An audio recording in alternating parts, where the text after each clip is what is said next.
Hi gang. Are there too many video games? There are billions of video games released every single day. Just kidding, that would be crazy. But between Steam, the PlayStation Store, the Nintendo eShop, and whatever Microsoft has going on, there are an abundance of games available for players to take a crack at. Now, the number of games released on Steam every year well exceeds the number of games someone would reasonably be able to play in their lifetime. I mean, if I were to take all the games released on Steam just last year and play one per day, it would take me 5 years to play all of them. Sorry, 51 years to play all of them. That's crazy! So I guess, back to the question, are there too many video games? If we look back a mere 20 years ago to the year 2005, less than 1,000 games were released between all of the consoles on the market. We're talking bangers like God of War, Grand Theft Auto San Andreas, Mario Kart DS, Fate, and Madagascar. Comparing that to the over 18,000 games released on Steam just last year, and you can see there's been a little increase in the number of games on the market. But, I mean, come on. If you had told your 10-year-old self that you would have an unlimited number of games to choose from rather than the same 3 discs you have sitting next to your PlayStation, their brain would have exploded. Lots of games means lots of good games. In today's market, I could go to Steam and probably find a really good game in a matter of seconds. And if I don't like that one, I can just go find another, or another, or another, or another. Part of the reason there are so many good games out there is that the barrier to entry to creating a video game is significantly lower than it ever has been. Game engines like Unity and Unreal are available to anyone, and there are countless YouTube tutorials online on how to code and create your own game. And on top of that, developers don't have to create hard copies of their game anymore, which means the cost to get your game to market is a lot lower than it used to be. And with these barriers to entry lowered, there are a lot more small teams and solo developers releasing games that people love. If these kinds of releases weren't possible, we wouldn't have games like Stardew Valley, Balatro, and Animal Well. More people can get their great ideas to market, which means players have a wider variety of games to pick and choose from rather than just a select few from big-name developers. But when the barrier to entry is lowered, we have to remember that more games can clear the bar and get uploaded to Steam and other stores. Much like the way you can just spend hours scrolling through Netflix looking for something to watch, you can just scroll through Steam and spend hours looking for something to play. The amount of games can be overwhelming. Options are a great thing to have, but having too many can make us take longer to come to a decision, which might just lead us to scroll and scroll and scroll until we just decide to maybe just play a game we know we already like. This leads us to something that some people refer to as Netflix syndrome, but really just relates back to a couple things. One is Hicks' Law, which states increasing the number of choices someone has will increase the amount of time they take to make the decision logarithmically. So basically, once we reach a certain number of choices, it's just going to take us a long time to decide. 2 is the paradox of choice, which is kind of the idea that more choices doesn't necessarily make our lives better and easier, but might actually make it worse and bad. The anxiety of picking the wrong thing or a bad thing in a sea of things freaks us the hell out. And 3, decision paralysis. The idea that when faced with an abundance of choices or a really hard choice, we might just not end up choosing anything at all. So basically the idea of all of these is that people get overwhelmed if there are too many options on the table. And I'm relatively certain we've all been there before, whether it's choosing bread in the bread aisle, or which health insurance you should go with you can't afford, or which show you should watch, or which game you should play. So, as with many things, there is nuance to the question, are there too many games? For gamers, it's great to have so many games to choose from, though it can lead to the decision-making process becoming a lot harder. But what about for the people actually making the games?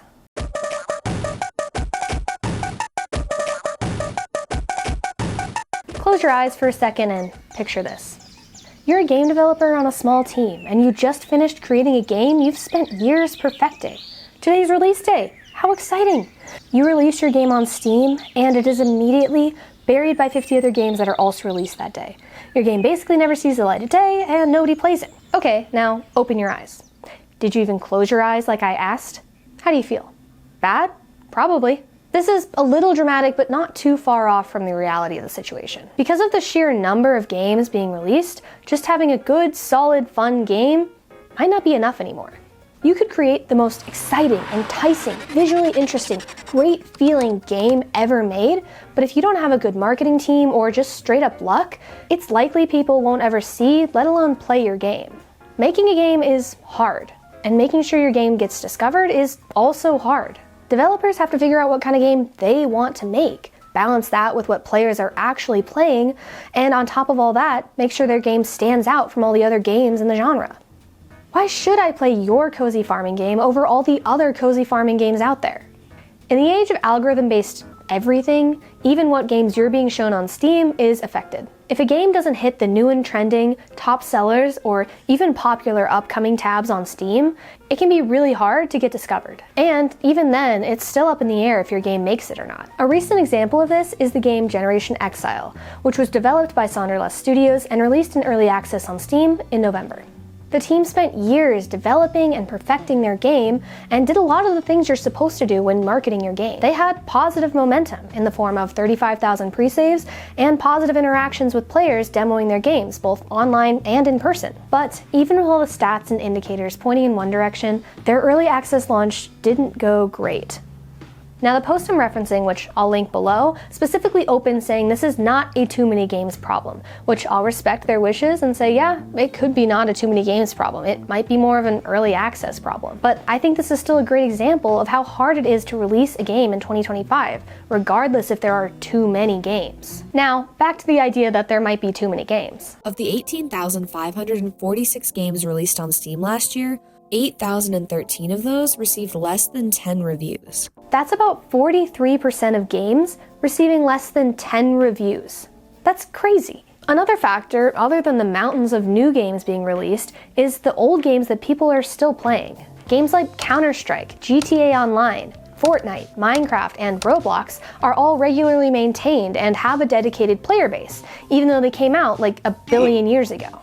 20-some years ago, games used to be more static. You'd get the disc with everything on it, you'd play it, and you'd move on. But these days, games want your attention as long as possible, so they can make the most money possible. So nobody ever really stops playing them. In 2024, the percentage of time players spent playing games 6 years or older was 57%. And this time was largely spent with games like Fortnite, Minecraft, and Roblox. But this also shows that just 12% of playtime was dedicated to new games. This 12% is up slightly from previous years, but it's still crazy that in a world where we release thousands of games per year, only 12% of playtime is spent playing those new games. But I guess if people can just keep getting endless new content on a game they love, they don't really need to take a chance on a new game they've hardly heard of. So, are there too many games? In some ways, mostly for players, having a lot of games is great. Players get more variety to pick from and more titles and genres they enjoy playing. People playing video games don't all play the same thing. Some only play online shooters, some only play cozy little farming games, and some only play Roblox. So there's not just one kind of player base out there. There's a lot of little segmented ones. So one game isn't necessarily competing with all 18,000 other games released that year. But of course, in some ways, yes, there are too many games. The number of games can overwhelm players and make developers' lives way harder. This oversaturation in the market could start to take its toll on mid-sized and smaller developers. The people who don't have a multi-million-dollar marketing budget or can't risk releasing a game to zero audience. But I can't tell the future. I release YouTube videos to zero audience. So we'll just have to buckle up and see how this all shakes out together.